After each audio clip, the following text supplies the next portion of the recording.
mankind has begun.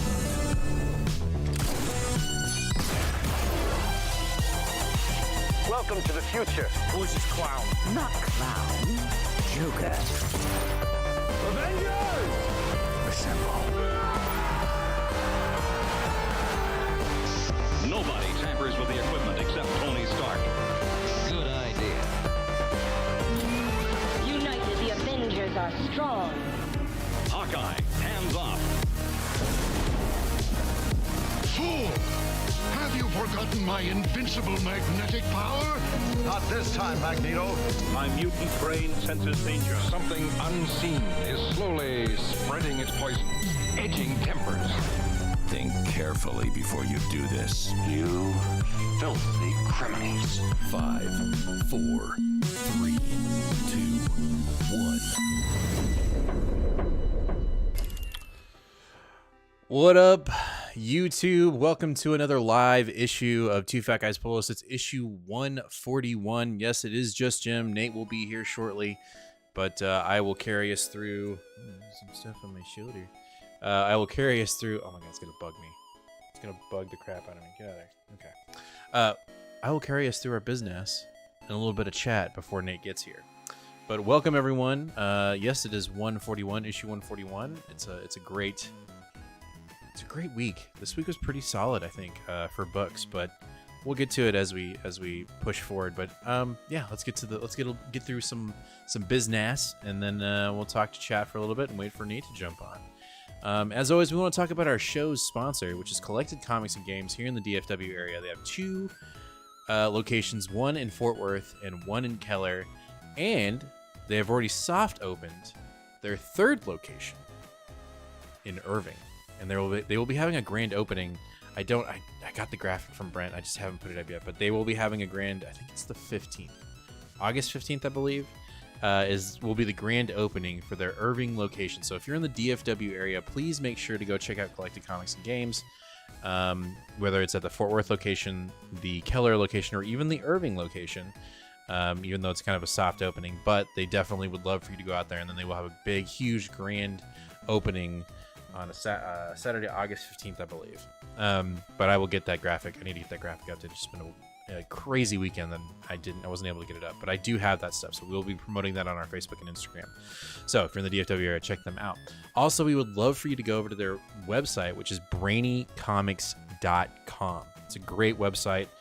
We'd love for you to head over there, and you can do a little bit of online shopping. If you want to buy some comic books online, we implore you, we suggest to you to go over to brainycomics.com and do a little bit of shopping. Over there, you can find exclusive and variant covers, bundles, bad idea books, new comics, mystery bags, back issues, graphic novels, games, toys and collectibles, and even trading cards. BrainyComics.com is an amazing site where you can do all your comic book shopping online. You know, maybe your LCS isn't picking up a certain variant, or maybe they don't have a certain book, they're just not carrying it.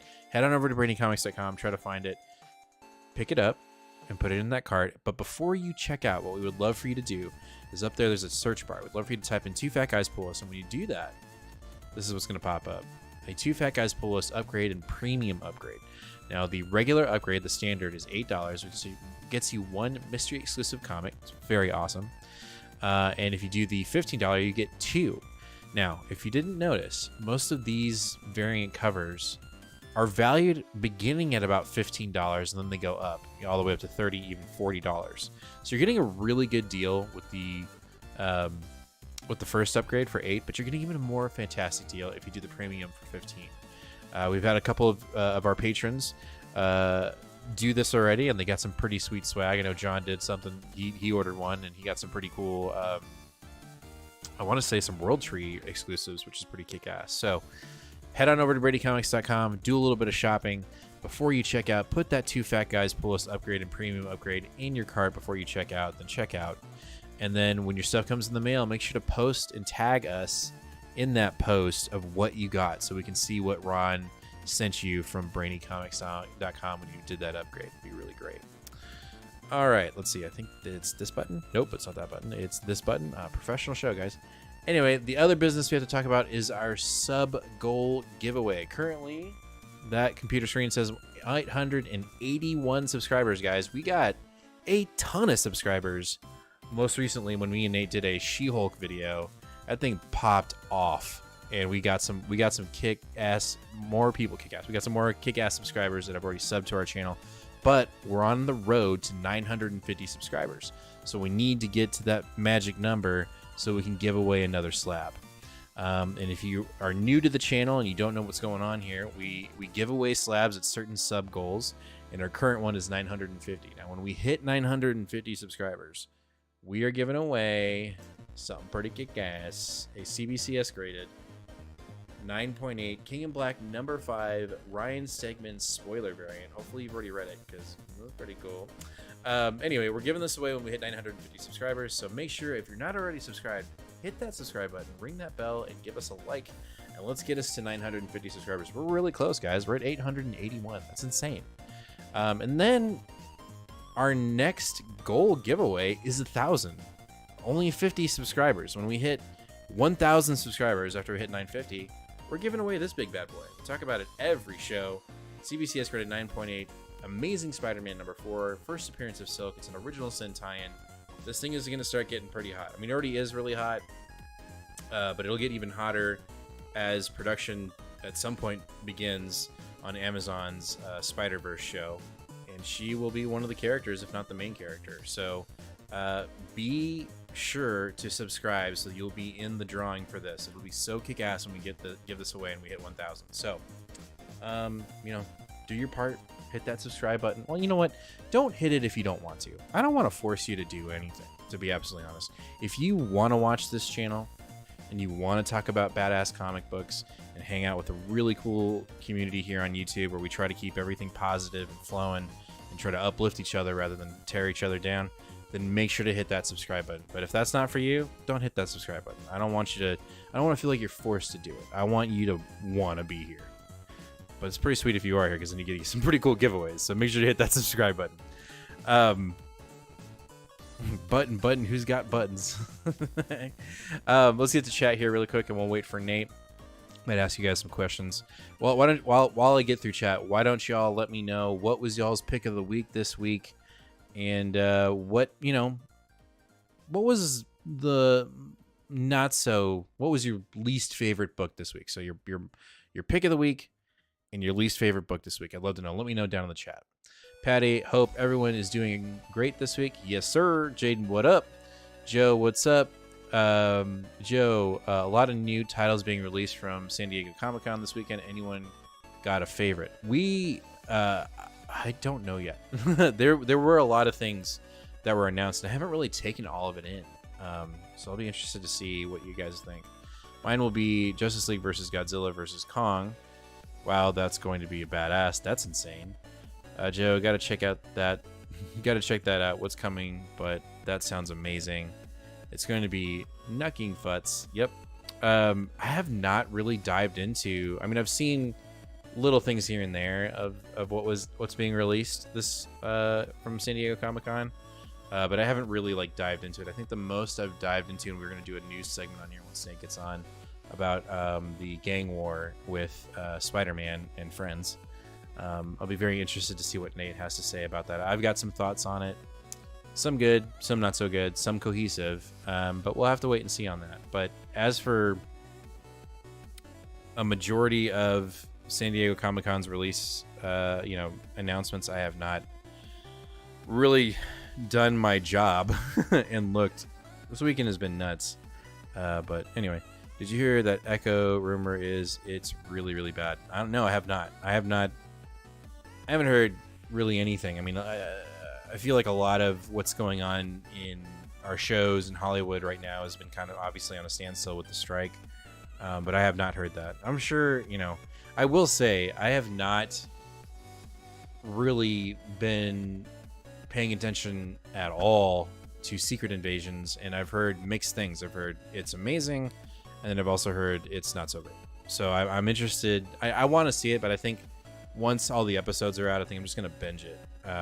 Because I've seen little things here and there on TikTok, and they look fine.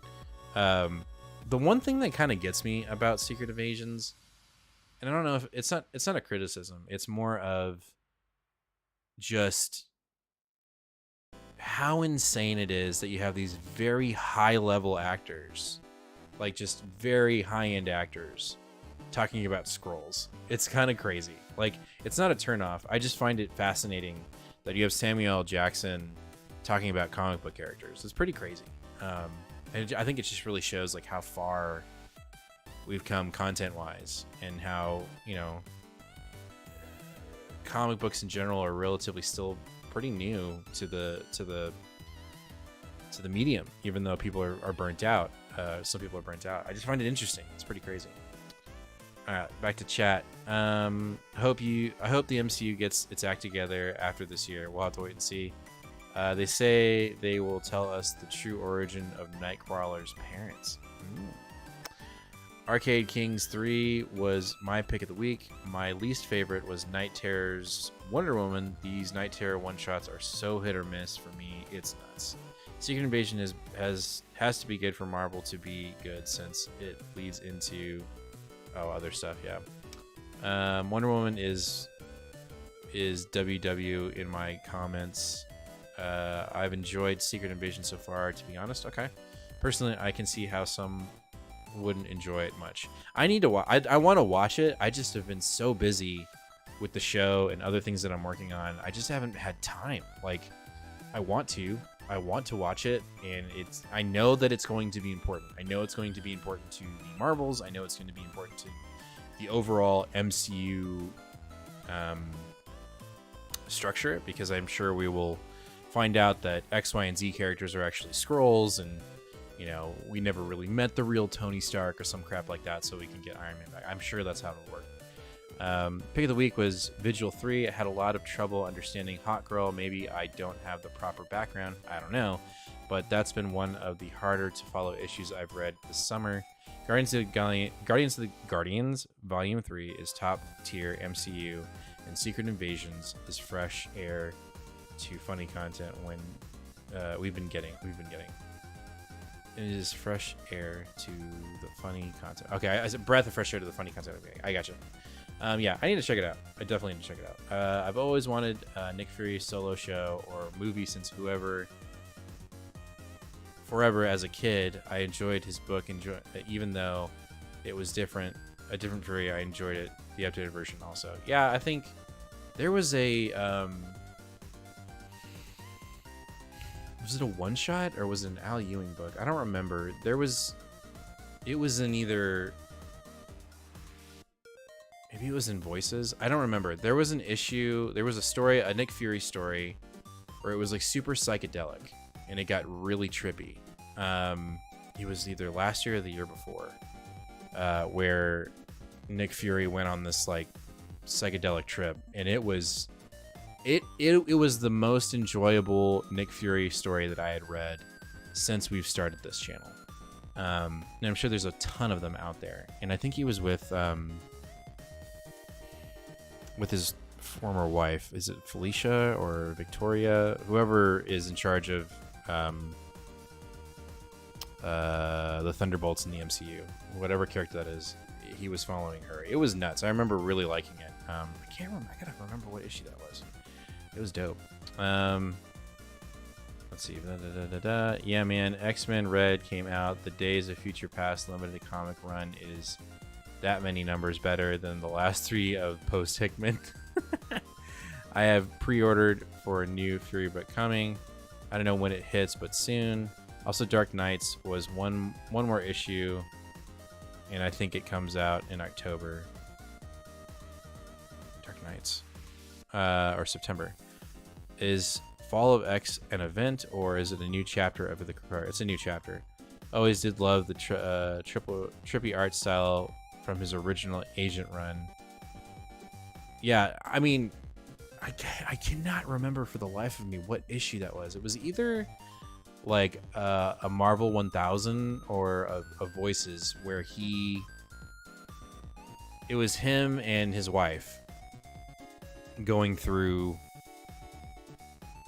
like they were on a mission, and it was like 1960s early or late 60s style artwork and psychedelics, and I just remember being very impressed with that issue. I think I might have even picked it as my pick of the week, but now that I can't remember it, it sounds horrible that I picked it because I can't remember. Man, I'm out of focus. Why am I out of focus? If I sit over here, okay, don't move, James. All right, but yeah, no, it was really good. I had a lot of fun with that issue, and it made me want more Nick Fury stories. I mean, granted, we hadn't started the channel, so I didn't really have much exposure to some other versions of Nick Fury, like obviously the Watcher version, and then that kind of got retconned after Empire. But you know, I really enjoyed it. Let's see here. I think Disney is trying to elevate Miss Marvel, hoping she sticks like Marvels, which I don't see happening. Time for some research, but I'd buy that for a couple bucks. Can't remember them all. Yeah, I don't. It's gonna bug me. I'm gonna have to like go through my collection and try to find it. It was some issue that had multiple stories in it, so it had to have been a Voices or a 1000. It was something that was broken up, and so it was like one of the shorter stories in the book, and obviously it wasn't like a black, white, and red because there were a ton of like psychedelic colors. So it'll come to me at some point, but yeah. And as for Miss Marvel, I think that's a hard one, man. I mean, I get what you're saying. I totally understand what you're saying about you don't think it'll stick, but I think for Kamala Khan and Photon, I think they have a better shot at sticking the landing. I think current Captain Marvel felt incredibly rushed. She doesn't feel the MCU version of Captain Marvel feels incredibly rushed. It was kind of like, and here she is, okay, and then she's essentially our skeleton key, if that's the right word I'm trying to use. But she's basically, you know, like our trump card for the Infinity Saga, you know. And it was just kind of like, so I don't feel very connected to Alison Brie's Captain Marvel, and I don't think that's not her fault. I think that's the studio. Like, they just kind of crammed her in there. Like, she was the linchpin, you know, or not the linchpin, just the backup to save everything when they needed, when everything looked like it was going to go in shambles. Like, she was there to really fix everything. And you know, with Captain Marvel, she's so powerful. You know, like, how do you? That's one struggle I have with the character. I mean, she really doesn't need anybody, unless the threat is just so ginormous that she can't do it by herself. That to me is the only reason when she's at a struggle, and you need to have struggle in your stories. So when it comes to just kind of like Joe Schmo regular stuff, she's so OP. I just don't see how anybody else can compete. And I could be off basis there, but that's just how I feel about it. I want to see 007 versus Fury. Let's get it. Ooh, that'd be dope. So not surprised they made her a mutant. Saw it coming a mile away. I mean, from my understanding, Jaden, I thought she was... I thought the creator came out when it was announced in the show that he'd always intended for her to be a mutant, but they never went that route because of the whole Fox owning X-Men. Excuse me. And that's why they made her an Inhuman, and then dropped that storyline. Now she's a mutant. So kind of crazy. From this week's release of comics, I would say Void Rivals 2. But what I did read this week that I loved is that week's Moon Knight number 25. Well, last week's, yeah, that was pretty dope. Not gonna lie, I don't think Deceased 3 War of Gods was a big disappointment for the series. Yeah, they made her way too OP. Not gonna lie, Deceased War of the Gods was a big disappointment from Deceased, the first and the last. It's lost its beautiful horror edge. Why do I have a little tickle in my throat? Hold on.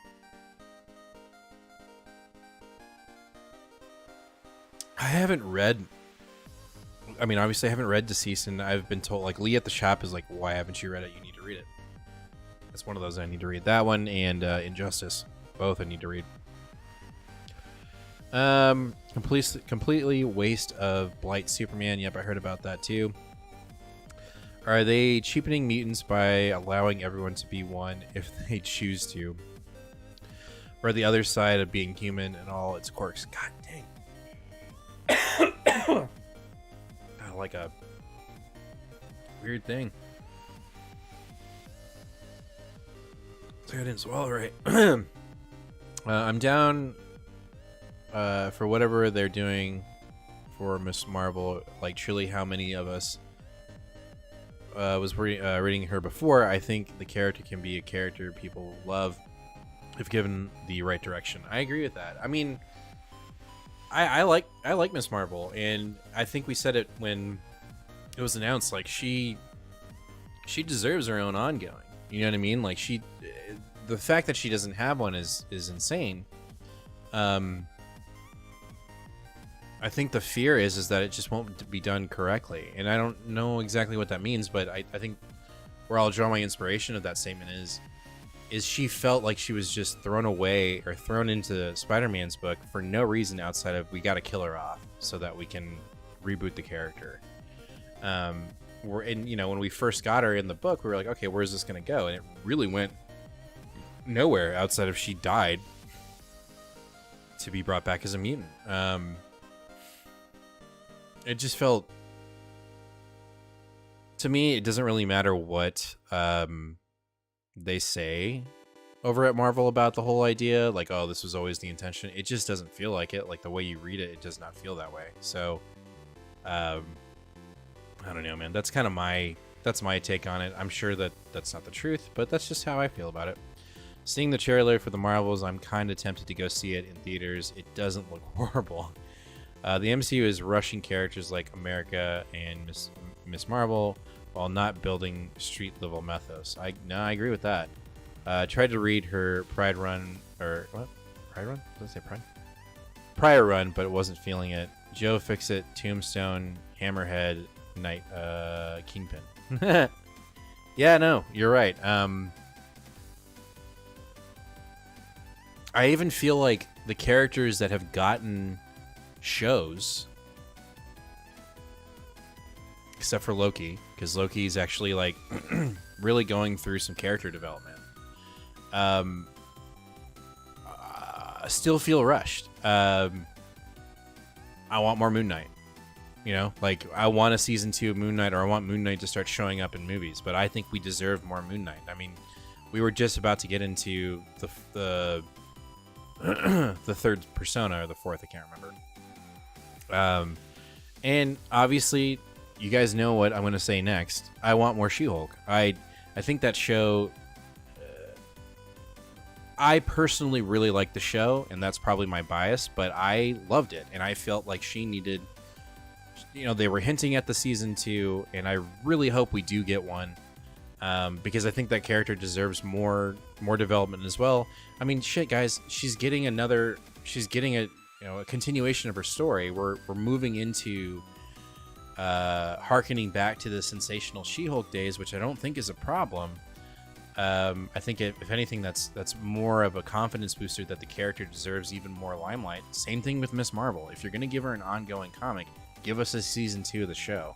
If you're going to make us follow her in the comic, and you want more sales in comics, and you want people that are watching the show but aren't reading, but then they're going to go to the shop and read it, it's the perfect time. Same thing for She-Hulk and them. Way too much CGI dumpster fest movies. Not enough of actual real stunts like Blade and Daredevil. This would help the MCU live another 10 years. She-Hulk should have been 1 hour special. I mean, it could have been, but I think the CGI thing, I don't disagree with you there. And the reason why the CGI is so bad is because it's being rushed. And and we got to get it done quickly, and we've got to get it done the cheapest. And that is not a criticism on the artists that worked on it. They did not have enough time because Marvel Studios wanted to rush it. They wanted it to be cheap, and they had to get it out quick. the whole mentality, right? And it's a really fine line to walk, right? We're talking about we want content, right? We want content. We want our characters to live in a live action version of the Marvel Universe. We want it fast. At least some of us do. I'm not necessarily one of those people. And I think the studios, specifically Marvel, see that excuse to say, all right, we're going to get it done quickly and we're going to get it done cheaply just to get it out there. It doesn't matter that it's bad. It's at least content and people are consuming it. And now we're kind of seeing the shift now. And I think it's an unspoken shift that the MCU is kind of in a little bit of trouble because they just threw something at the wall to see what stuck. And to me, everything that they created, take the CGI part out, just put it over here, right? Take that whole part of this argument out. The stuff they created, we all wanted to see, right? But the frustration is that when you see CGI that's that bad, it takes you out of what is being built. And so all you can talk about is that shittiness. I choose to try to look past that because I really enjoyed Moon Knight. I really enjoyed Miss Marvel. I really enjoyed She-Hulk. Loki is freaking awesome. I'm missing another one. WandaVision was a lot of fun too. I didn't finish the Hawkeye one. I need to because I've heard a lot of good things about that. I don't know. That's just me. Her show, along with many others, didn't help audiences want to see more of them. Agree to disagree. I get what you're saying, but I want to see more of her. I want to see more of all those characters. What was the line with Monica saying she can see the light? What does that even mean? Like, duh. I'd like the studios to go back to the roots, do some practical effects, and add CGI to them for a modern feel, but don't just make it a green screen and green stunts. Well, and that's now we're kind of going to get into this whole this argument here. I mean, I saw something floating online on Twitter where they showed a shot from Secret Invasion where Samuel L. Jackson is sitting in a chair behind a green screen holding a fake gun, all of it CGI'd. And I don't know how much truth there is to the statement. I'm just going off of what I saw, and we can debate it. And I'm not saying it's true or not, but someone, the image came out right when the strike was starting and the actors were getting ready to join. And apparently they were saying essentially that, prop builders and background builders are all unioned, but graphic design and CGI and visual effects studios are not. And so it's cheaper to go that route rather than hire these, So like we're getting into this point where studios are trying to find the most cost-effective and cheapest way to generate content. And whatever side of the line you're on, that statement is, I would assume, I think is pretty factual. Whether it's right or not is up for debate, right? I kind of think I'm in the camp of do it right, do it well, take your time. Don't rush it. Don't rush it. Because these characters are beloved.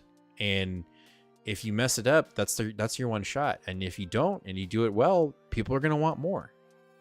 Outside of the diehard fan. So that's my 2 cents. Or blue. Good CGI, Guardians of the 3, bad CGI, Ant-Man, She-Hulk, good narrative story, Winter Soldier, bad narrative story, Wakanda Forever, Falcon and the Winter Soldier, that show was good too. Later jumps away from I liked the Winter Soldier and the Falcon. I thought that was great. Bob Iger will straighten the fast-pacing release. Yeah, he will. If things get jump started again. Sometimes you got to use more your imagination, just like a comic. Where'd it go?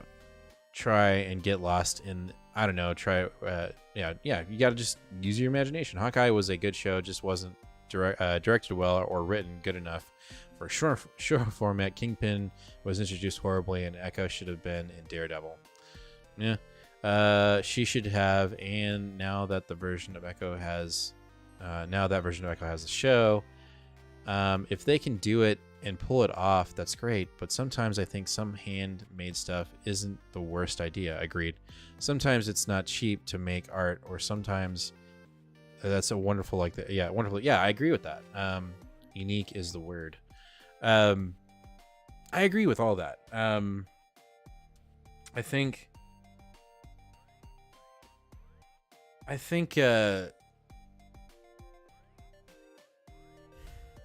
going to be interesting. It'll just be interesting to see where the MCU goes once the strike is over, and whenever that is. I mean, it could be, it could not be, it could be at the end of the year, it could be after the end of the year. But I think there needs to be a major refocus, because I mean, some of the stuff that's coming out about the strike freaks the shit out of me. Like they're talking about, doing a digital scan of their background actors and then paying them for a day, but then they have their likeness for forever. And that to me is like, that spells out laziness, and that spells out cheap, because you're trying to get everything on the cheap. It's like, guys, you're making money, man. You're making a ton of money on these things. Like, what's like, why? I mean, yeah, well, we know why, right? Money is the I'm gonna stop there. We're just gonna get deep there. But there's no reason to get it cheaper when you're already making really banger content. Just slow down and make it right. Take your time. I mean, look at the Spider-Verse. You make one, it's amazing. It took forever for the sequel to come out, and now people are like, well, we should get part 2 fairly quickly. No, let it marinate. Take your time, because if it's going to be like anything like that last one, I want it to, because you want the best possible product you can get. And if I have to wait, fine, because there will be more cash in for that if you wait, right? I believe, especially if it's that good. I hope every second of the day Superman Legacy is good. Maybe I'm tripping, but I enjoyed most of the Disney Plus shows. No, I don't think you are, Red. Some of the endings were rushed, but still overall I enjoyed them. I agree. I only ever built musical sets, but holy cow, it's something else and amazing what can be done to grab the ire of the audience, attention of the audience. What they have done since Endgame is a lot, good or bad, but makes me wonder what the heck they can do after Secret Wars. Reboot or what? I think Secret Wars will be a reboot. I mean, that's the whole... I mean, I don't want to say reboot, but it's going to be an introduction to a new phase or a new structure of the MCU. I have to imagine, because if we're going to go off of... It just depends on what we're doing, right? And I would assume it's going to be more of a Hickman-esque Secret Wars rather than the original Secret Wars. But even in that, you're introducing new characters, right? I think Secret Wars will be the reset for the MCU. And I think that's don't believe there's anything wrong with that, because you want it to be a revolving door, right? You don't want... We can't always go back to, but Robert Downey Jr.'s Iron Man is the best. Okay, well, we've had that debate about Batman. And there are some people that like certain Batmans and others. And like, for me, the OG is... Keaton, and I like other Batmans, but to me, I grew up as a kid with Keaton, so that's me. But there's a reset. But if you have to do it correctly, like DC's in a world of hurt right now because their shit doesn't make sense, and it's starting to get a bit like that with Marvel. And I think it's really because they're just trying, just like DC, they got into this train of rushing things. Can't do that. You gotta just take your time, be smart, be calculated. Let's have fun. Also, okay, even on a shoestring high school musical budget. Also, rumor, they said the new leaders of the MCU are Shang-Chi, Shuri, Sam Wilson. I don't think this is a strong lineup or a lineup audience will gravitate to. Last Billy was No Way Home. I think Shang-Chi is strong. Shuri, Sam Wilson, I think he can be. We gotta. I am super stoked for the Captain America movie. I think it's gonna be super fun. I'm not confident in Superman. There's no reason to start over with a young Clark starting his job and meeting Lois again. I don't know, man. I just don't know what to say about DC because I think it's needed, but it's like beating a dead horse, you know, like you're just trying, like, move, you know, like that, like do something, you know, like it's just so. It's a meme, you know. That's what the DC, you know, DCEU kind of feels like. It's a meme, and it will get turned around. I have no doubt that it will get turned around at some point. But it does. It just feels like they're constantly fighting each other. They're fighting with themselves. Like they just can't get. They can't get out of their own way. And it feels like Marvel's starting to go on that track too. So we gotta reset, man. Gotta get some purpose back into it. I trust James Gunn. Yep. Also, I hope Superman Legacy is good. Hollywood Cape movies need a win. Gunn, we trust. I can't lie, I'm excited. Guardians 1 and Suicide Squad and Guardians 3 cemented him as a good writer-director in my book. I want him to do a Western in the DC universe. Ooh, maybe Blazing Saddles. Oh, Patty. Yes, sir. Kind of want a reboot. I want Tony Stark and Captain America interacting with the Fantastic Four, X-Men, and Spider-Man. If they do that, if they don't, it'll be early 2000s all over again. I like that idea. I really want Wildcat and Green Arrow, Black Canary movie. Blue Beetle is going to change the hierarchy of the DC universe. Change the hierarchy of the DC universe. Let's talk about Blue Beetle.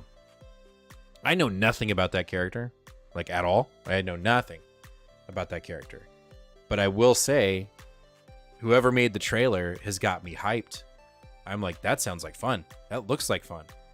And the fear for Blue Beetle is the trailer is amazing and that's the best part of the movie. And then when you actually watch it, it ain't, right?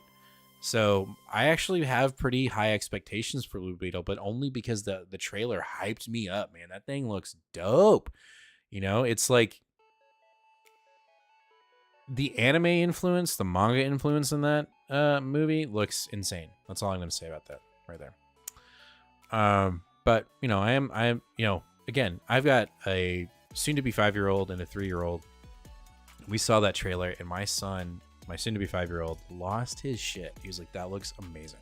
It's like, it does. It really does. But we'll see. The hierarchy of the DC universe. That was really good, Patty. I just find it fishy. They're giving us another Superman beefier any new character besides Blue Beetle. Before. Sorry. I had his first appearance. I hope they do him good in this. Ted Corda. Is that a Blue Beetle character? Marvel will take Miss Marvel to Krakoa to make her work in the MCU, but can't find a way to put a more exciting Avenger lineup on screen than Falcon, Cap, and 90-pound Panther. Captain America NWO feels like too many things are being juggled. So also, like, the Thunderbolt keeps changing writers. I didn't know that. I haven't been paying attention. I don't think it's going to be come out well. I could be wrong. If the plants are eggs for the future Celestials, oh yeah, does that mean Galactus is aborting babies? Jesus. Wow. Maxwell Lord did him dirty when I was a kid, and ever since I've been a huge redeem Ted Corda kick.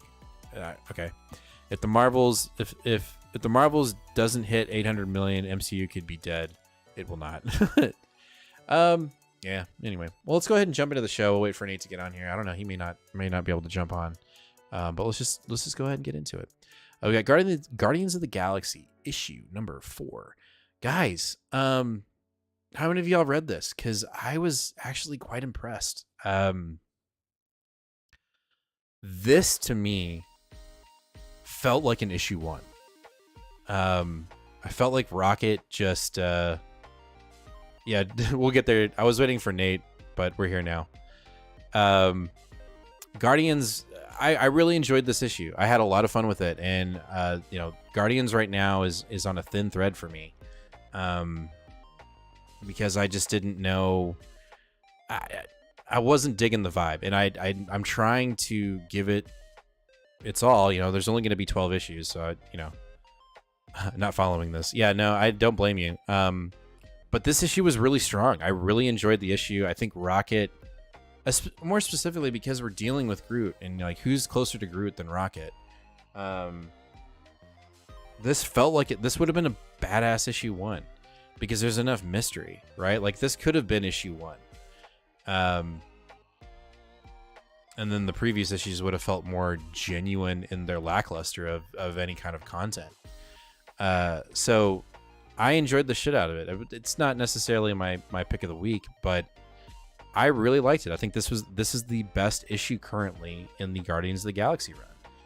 And the artwork actually looked really good. It felt good. And I don't know. Maybe it's because Rocket's a more compelling character as they're being written. But I don't know. I liked it. Yep. Best issue of Guardians of the Galaxy so far. Also, the artist can draw aliens and Rocket well. I realized it's the human-like characters that look bad to me. Okay. I'm reading it on the app. The first issue was all right. I was going to pick up the trade, but the word of mouth seems weak. Yeah, I mean, it's just the book has direction, right? Like, the book has a direction of some source, like something's wrong with Groot, he's eating planets. Okay, cool. But up to this, before this issue, it just felt, it just didn't feel as connected as it should have been. It didn't feel fluid. It felt very iffy. And I don't know if it's because we're trying to cram a bunch of ideas in the book, if it's, that Lansing is having a hard time trying to find the voice of all the characters. There just might be too many. I don't know. But it just, the first 3 issues felt very fragmented. Whereas if I would have read this issue as issue 1, I would have been 100% hooked and been like, I can't wait for the next issues, and then proceeded to read the next 3 issues and been completely disappointed, which is unfortunate.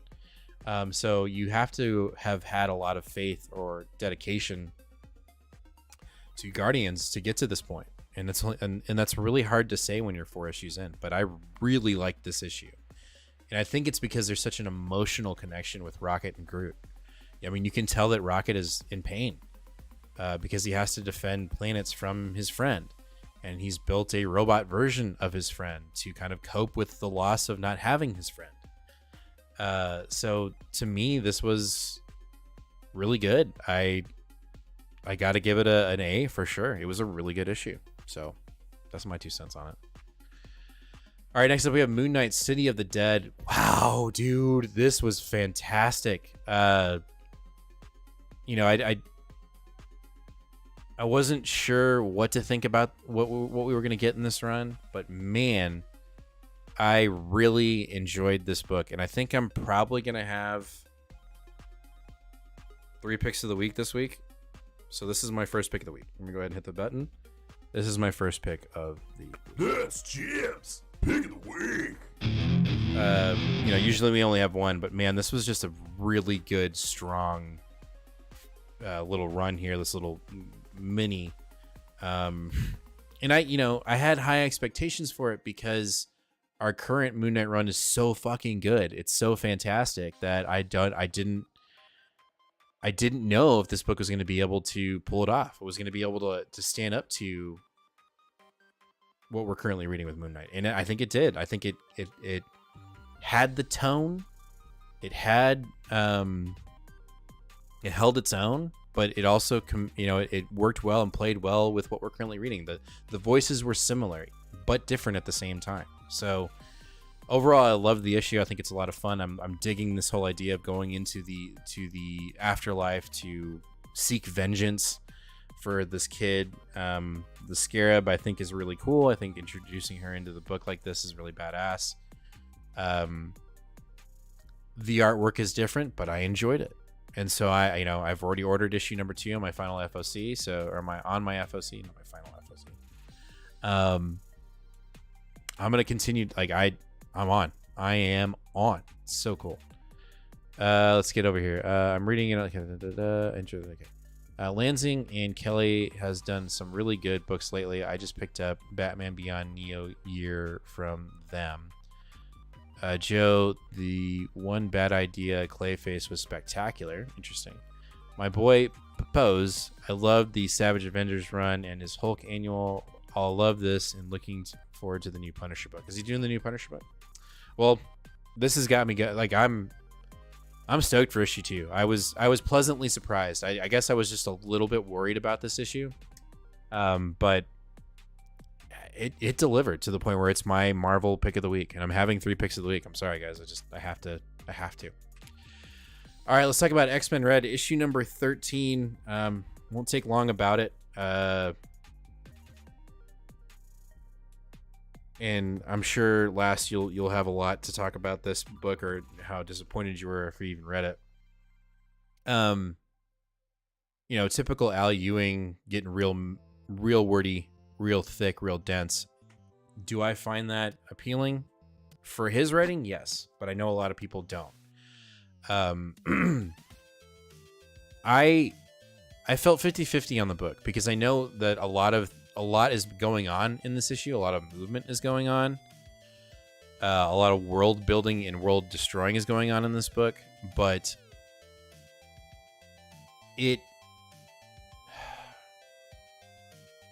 the sense I get about X-Men right now is that we're just in this movement of, we don't know if we're going to end it, if we're going to move forward, if this is just another phase.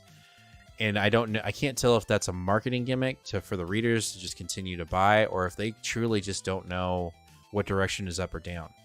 I think what's insane, and I'm not saying this is a bad thing, I'm just saying what's insane is that Gary Jerry feels like he has much more of a grasp on the X-Men universe than some other writers. I'm not saying that about Al Ewing, I'm not saying that about Karen Gillan, but the overall X office, I think Gary Jerry is doing a really good job of kind of keeping the everyday Joe engaged with X-Men comics. Whereas this is deep. If you have not read Ten of Swords, if you have not read Hickman's X-Men, and you just pick up, for whatever reason you do, X-Men Red issue number 13, you're lost. Plain and simple. That being said, if we put that criticism aside, what I really enjoy about what's going on here and what Al Ewing is doing is that we're seeing huge character development and character progression with Apocalypse. Because Genesis is quite literally Apocalypse back in the day. Strongest of the fittest, survival of the fittest. Strongest will survive. If you're not mutant, you'll die. With her, it's more if you're not Iraqi and you're not of the original land, you're weak. So I find it very interesting that those parallels exist. What I'm interested to see is what the hell Apocalypse is up to. Is he waiting for Genesis to fail, essentially, so that he can swoop in and become the savior of Arakko and Krakoa?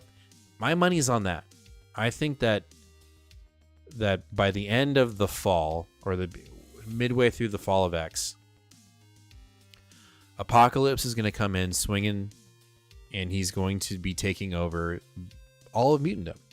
And he will lead it into a revelation, which he, was very specific in naming himself that in that one shot, the Horseman one shot. So it's interesting to see. But is this issue thick? Yes, it is. It is word heavy, and there's a lot of play. There's a lot of banter between characters that you're kind of like, did I miss that conversation somewhere, or is this just something that is kind of assumed and you're just kind of jumping in? I think it's the latter.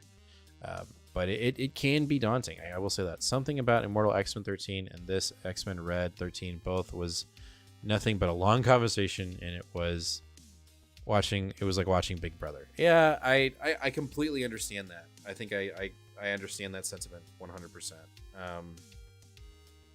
It's just I think, you know, next week we get the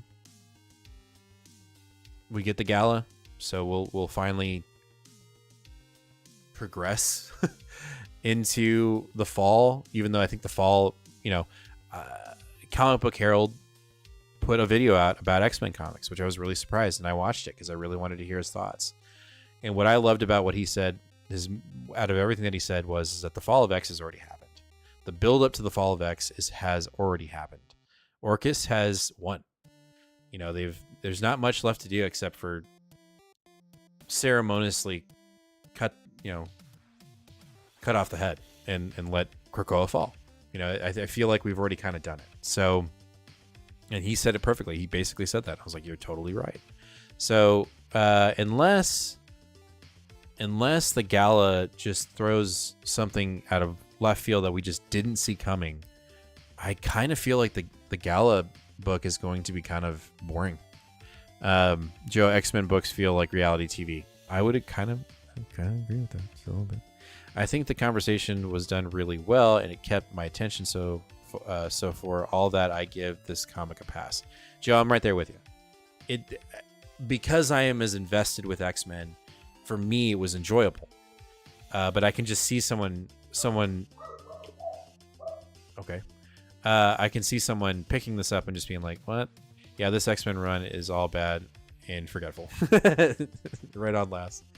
But anyway, that's just my 2 cents on it.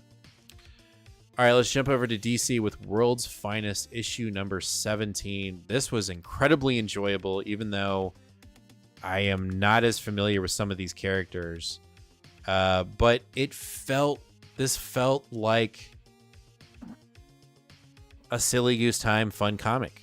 I think that's the big appeal with World's Finest, is that it can be just a silly goose time and fun for new readers, and it can be a silly goose fun retcon time for old readers, where they're like, oh, I'm really glad we're back. Like, if you're gonna do this whole, like, we're going back to let so and so write their run and finish the stories they never told, even though Mark Waid isn't, you know, technically doing that, this is how you should do it. If you're gonna do any kind of retcon, or you're gonna do any kind of telling more of that same story, this is the playbook. This is the blueprint in how to do that effectively.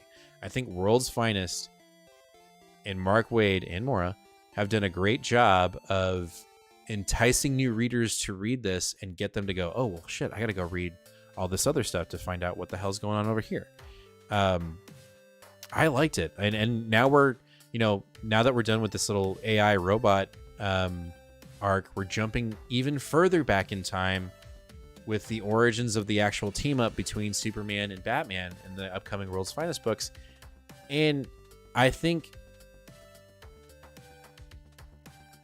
if it were any other book or any other character, I'd roll my eyes. But because I have loved this book so much, and it's been my pick of the week numerous times, I am stoked for when that happens. You know, I'm actually very excited to see Wade's take on this duo's, you know, origin. I think that's a really cool idea, but I really enjoyed this book. Love this series, especially the looks of the characters and wild things happening. I have a silly goose time, yeah, comics. Yeah, I know. This is what this is. I get that same vibe, and why World's Finest Teen Titans was my pick of the week. It just has that vibe. I think we're in a really good spot with this book, especially since the art on the actual looks like the art inside. Yeah, the cover, 100%. I mean, I think we've talked about that numerous times, where we would love for the artwork that's on the cover to match what's in the book. The expectation is set, right? When you if the artwork was this, and then you opened it up and it was John Romita Jr., you'd be pissed, right? You'd be pissed. The only thing I don't like about World's Finest is that they spearheaded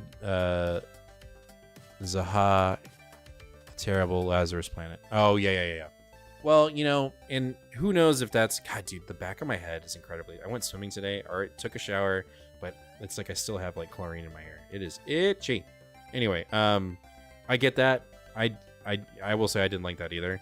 And that felt more of like DC going like, hey, give us this so we can have a big summer event and sell a bunch of comics. So I don't know. Batman Superman with the Batman That Laughs and this one are great runs. Joe, back in the day, it would be normal for a writer to have a run that led 75 plus issues, but now it's shocking to make 50 issues with the same writer. Why don't writers stay on the same book anymore? Is it the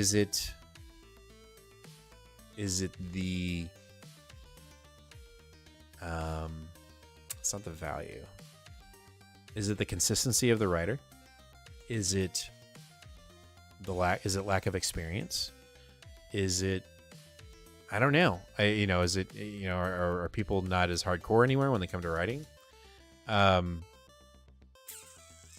Or is it the audience fault? Is the attention just not there? Like, is our attention span so weak that we can't get to 50 issues because we're so bored? I don't know. I think it's a combination of a lot of those things.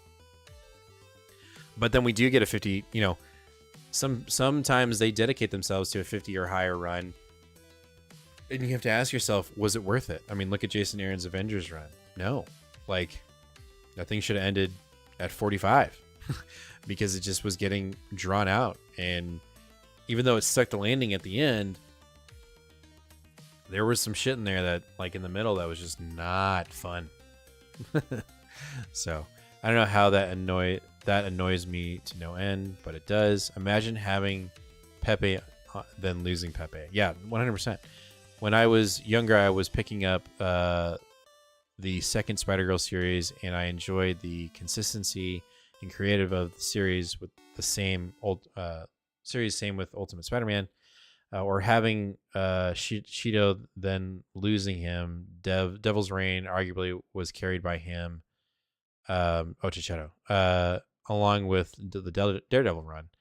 I feel like it's not the U.S. It's not us because we're the same people who read hundreds of chapters from manga. All right, Jaden, I like that. There's no way it's always up to the writers to end their books. It has to be the sales. People of today don't like to read, and it pains me every time I see comic news comments are angry. Angry it isn't a movie. Yeah, I'm telling you, I think it's a combination. I really believe it's a combination. I think today's readers have changed.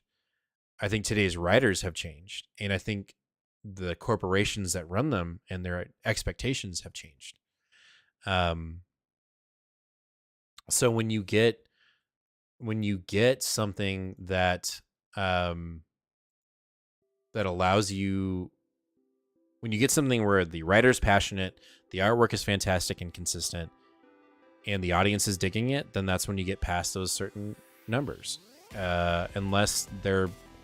Unless whoever they're working for is just saying, look, man, we got to push forward to get to 65 issues so we can sell 2 volume omnibuses of your run. Like, no, thank you. People love to read, but you have bad writers. Teeny can't keep a book going to save her life. Jeez, last. Very true. People kind of love the very, very short form styles of things. I think it's a mixture of both. I think when you find a book that finds that sweet spot, you really have to hold on to it tight and let it and run with it. I mean, do I gotta talk about She-Hulk right now? I won't go there, but I mean, it's continuing. It's getting renumbered, but it's continuing, and I think it's because we have a consistency there.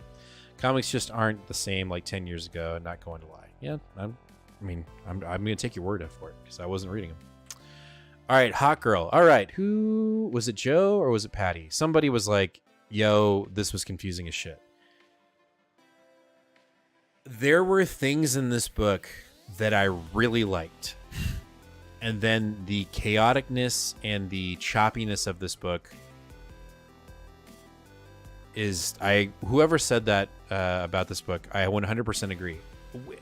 There were parts of it that I really liked. There were so many parts that I liked that I'm going to pick up issue 2. But, dude, this book is sporadic. It is all over the place. And I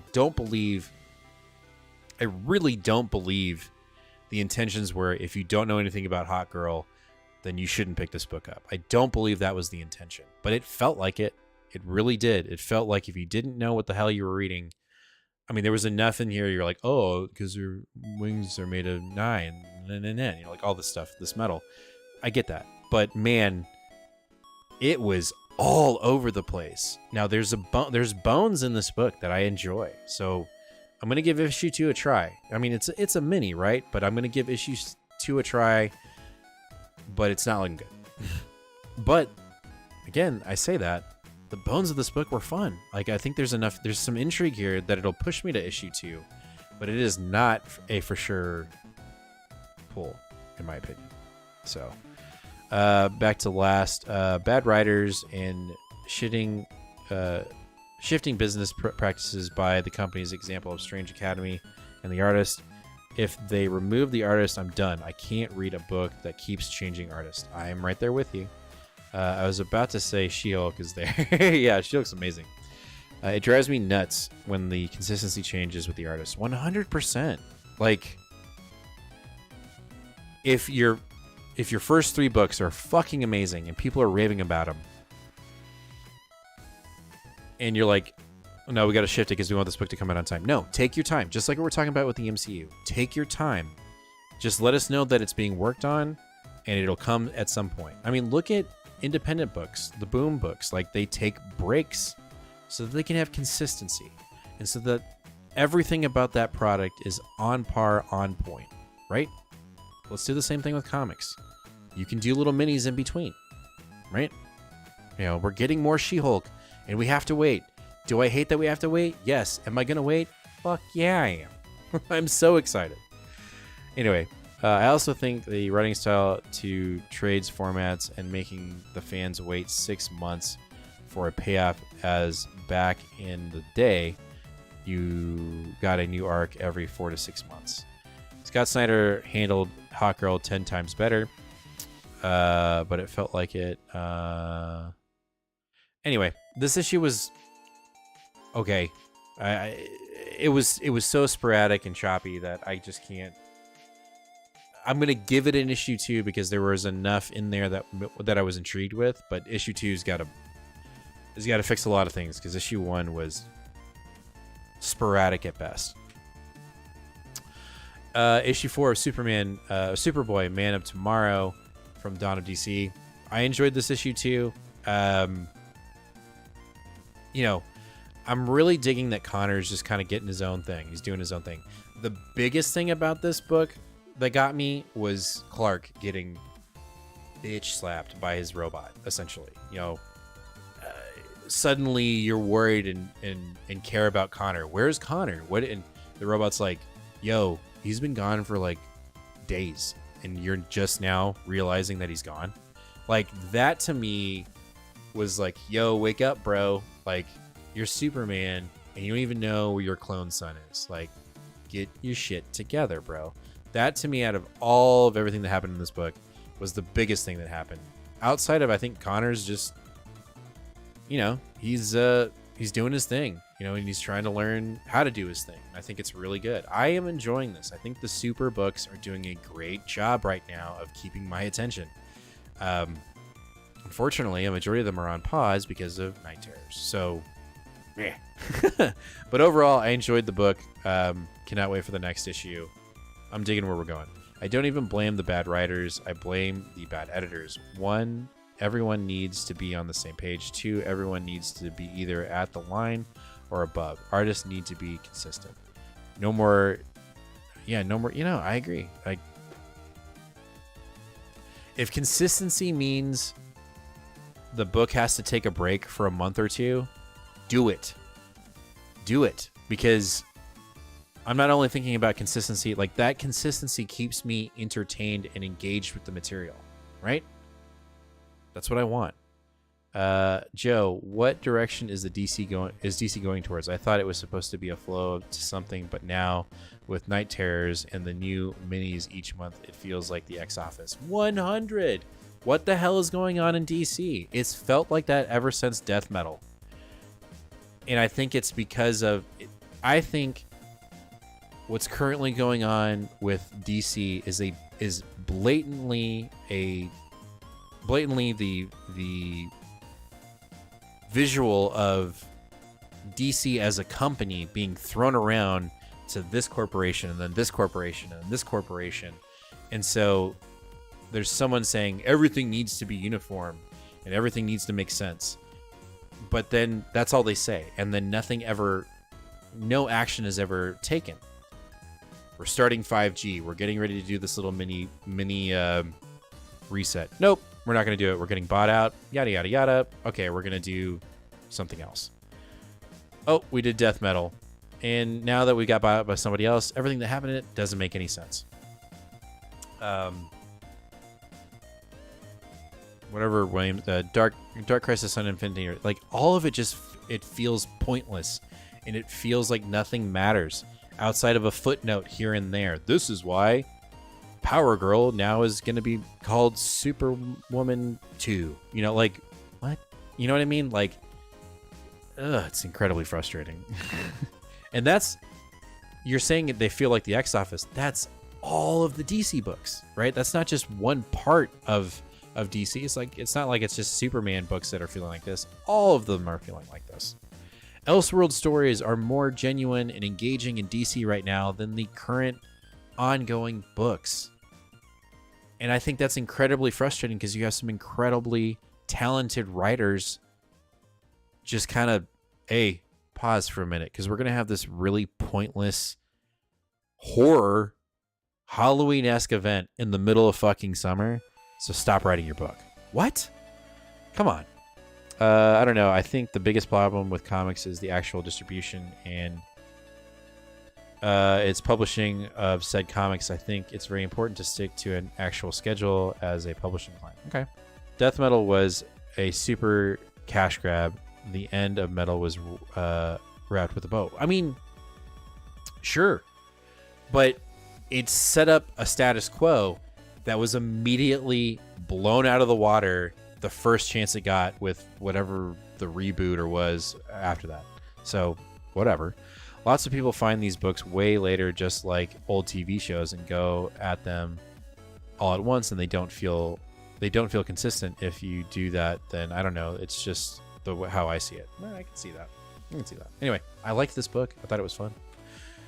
All right, my second pick of the week. Boop, boop, boop. Yes, cheers.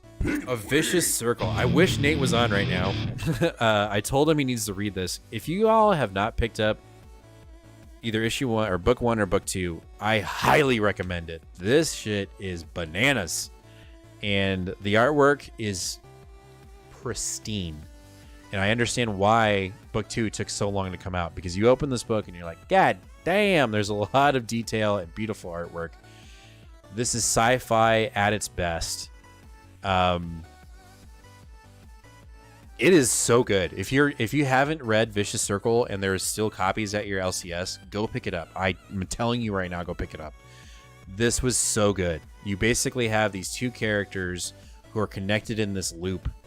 One, if one of them kills themselves or the other, or they kill a human, they get shifted into time to somewhere else.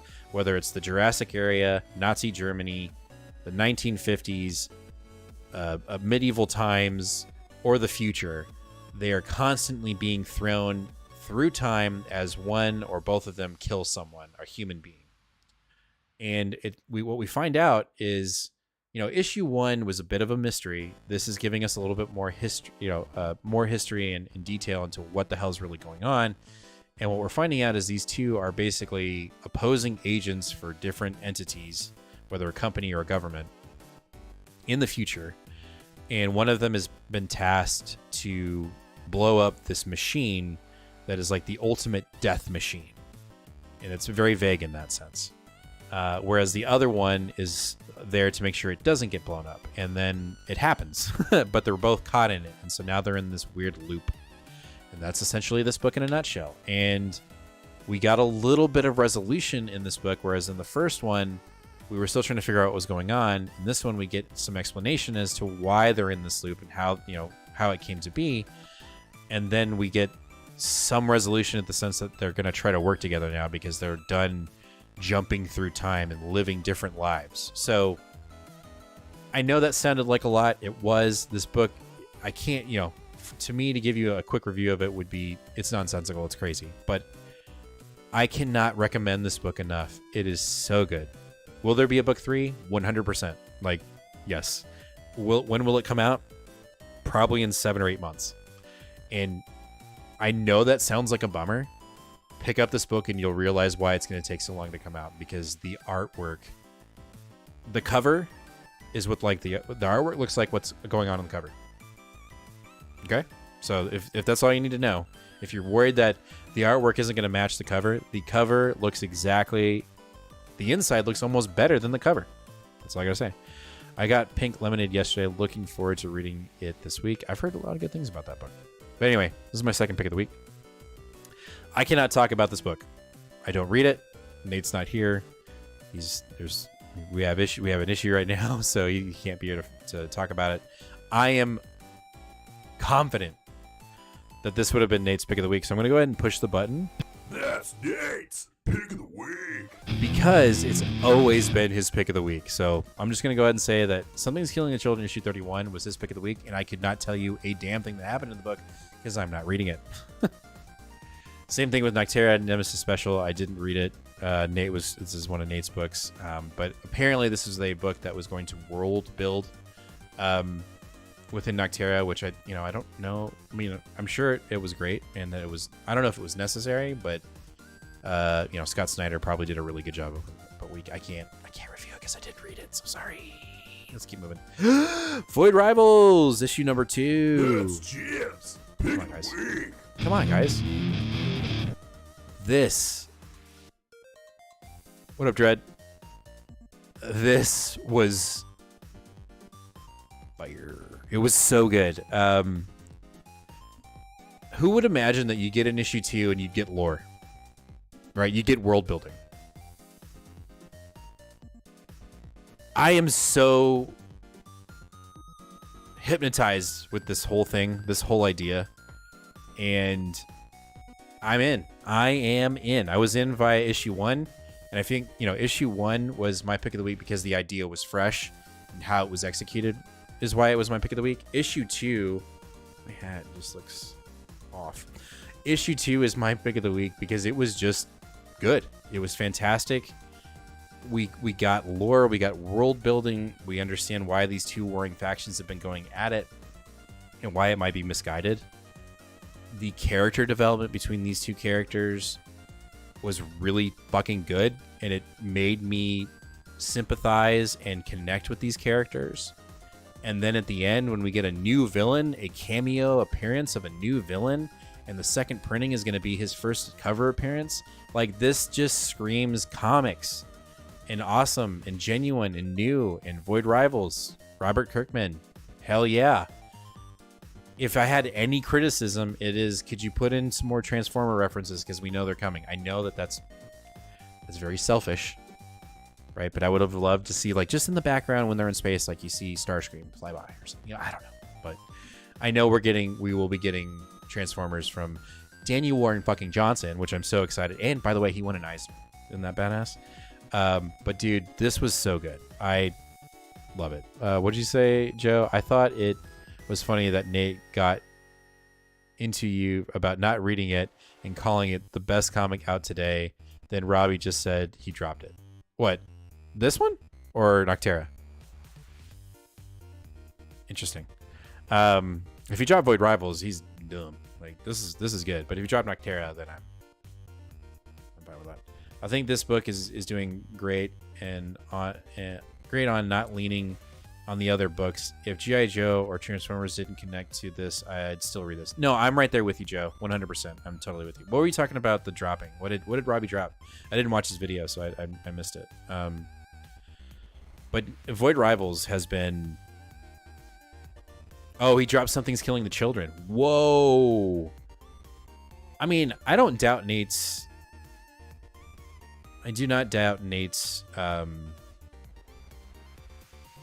review and liking of the book. So that's interesting. I wonder why he dropped it. I guess I have to go back and watch it. But Void Rivals. Again, if you're not reading it and your shop has it, go pick it up. If you're not reading it and you want to read it, but your shop doesn't have it, go to brainycomics.com. You can pick it up there. Ron will ship you. He will send it to you. Okay, he is one of the guys. He's one of the some of the shops that decided to pick it up. I'm sure more shops will pick it up now, but he was one of the first. So if you are looking for this book and you still can't find it at your LCS, go to brainycomics.com, order it there. Ron has plenty of copies. Go check it out. I can't. Ron and Brent both have plenty of copies of Void Rivals. They were in on it from the start. You know, when Ron found out about it, he was right there with it. He was one of the first. So go check out Void Rivals. It is a space epic. It is fucking awesome. And this new villain has got me hyped. I mean, it reminds me of Invincible. Like, I feel like we're just gonna get character introductions like that, where like you think you know one thing and then the dynamic shifts with whether it's a new character, a new antagonist or protagonist. It's gonna be good. But Void Rivals, fucking awesome. All right, guys, that's gonna do it for this issue of Two Fat Guys Pull List, issue 141. I apologize for Nate's absence. So, you know, sometimes this happens where, you know, we just get caught up. We got to do our own. We got to take care of other things that are definitely more important than the show. So everything's fine with Nate, but you know, he's got to deal with some other stuff. So I appreciate every single one of you for watching this live episode. We will have a new Comic Book Day video that will come out this Tuesday at 4:30 p.m. Central Standard Time. But I do, again, enjoy everyone that sat around and let me talk for essentially 40 minutes about stupid stuff before we actually got into the show. So thank you for your patience and you know, just chatting with me. But we will have a new Comic Book Day video coming out on Tuesday. It might be me, just me. It might be Nate. Both of us, we'll see. But if it's just me, hey, man, just chill with me. We'll be fine. I'll take care of you, man. I'll take you on this ride. It'll be great. But we'll catch you guys for that video. And then again, live, where we'll talk about all of next week's book. And next week is fire. I will say, I only think I have one DC book, and it might not even make the show. It's all Marvel for me, and then I think we have one independent in World Tree. So stay tuned for that. But yeah, also, hey guys, thank you to everyone that has already subscribed to this channel. I'm digging and loving seeing y'all. Still playing Marvel Snapped? Yes, I am. And at some point, we will get a Marvel Snapped stream on here at some point. I just have been super busy. I've got some other stuff that I'm working on. Getting us ready for when we can actually have super chats and merchandise. I've been working on some of our badges for members whenever we have memberships, so you guys will have some cool emotes. So I've been working on that stuff. So it's not like I'm not, like, I want to play Marvel Snapped on the PC, but I'm trying to get our stuff ready to go for when we get to you know, when memberships are available to y'all, and so that there's something for y'all to actually have some substance outside of just supporting the show.